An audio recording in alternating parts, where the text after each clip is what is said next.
కాదుట. అజాయమానో బహుధా విజాయతే, అంతటా నిండి నిబిడీకృతమైనటువంటి పరమాత్మ ఒకరి గర్భంలో ఎందుకుంటాడు? ఆయనకి ఒక అమ్మ కడుపులో 12 నెలలు ఉండవలసినటువంటి అవసరం లేదు. అటువంటి వాడు ఆయన తత పద్మపలాసాక్ష కృత్మాత్మానం చతుర్విధం పితరం రోచయామాసా తదా దశరథం నృపం. దశరథుండి తండ్రిగా ఎంచుకుని దాశరథిగా జన్మించడానికి కౌసల్యా గర్భాన్ని ఎంచుకున్నాడు. సుమిత్ర కైకేయి కూడా ఉన్నారుగా, అయినా కౌసల్యా గర్భాన్ని ఎంచుకున్నాడు. ఎందుకని? మహాధర్మమూర్తి, విశేషించి అపారమైనటువంటి సత్వగుణ సంపన్నురాలు. అటువంటి కౌసల్య ఏమీ అదృష్టమయ్యా నిజంగా!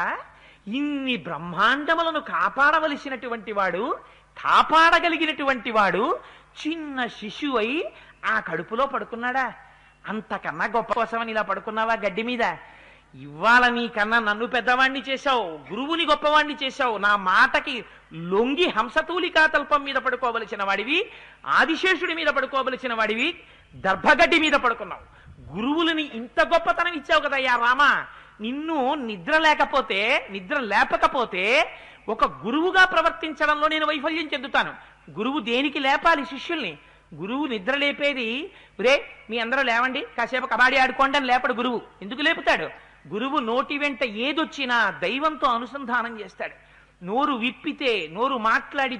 విప్పి మాట్లాడితే గురువులనేటువంటి వచ్చేటటువంటి మాటలు శిష్యుల్ని ఎప్పుడూ భగవంతుడి వైపుకు నడిపించేవై ఉంటాయి. అందుకని పిల్లలైనా వాళ్ళని లేపినప్పుడు ఏ మాట చెప్పాడు? కౌసల్యా సుప్రజా రామ పూర్వా సంధ్యా ప్రవర్తతే. సూర్యోదయం అయిపోతోంది. అందుకని నువ్వేం చెయ్యాలి? ఉత్తిష్ట నరశార్దూలా, నువ్వు లేవాలి. కర్తవ్యం దైవమాన్నికం, అదిగో పూర్వ సంధ్యావందనం చెయ్యాలి. ఆ పొద్దున్న ఉదయకాలంలో చెయ్యవలసినటువంటి సంధ్య ఆచరించాలి. అందుకని రామ లే అని లేపారట. ఇంతటి అదృష్టాన్ని ఈ శ్లోకం ద్వారా గురువుల యొక్క వైభవాన్ని ఆవిష్కరించారు.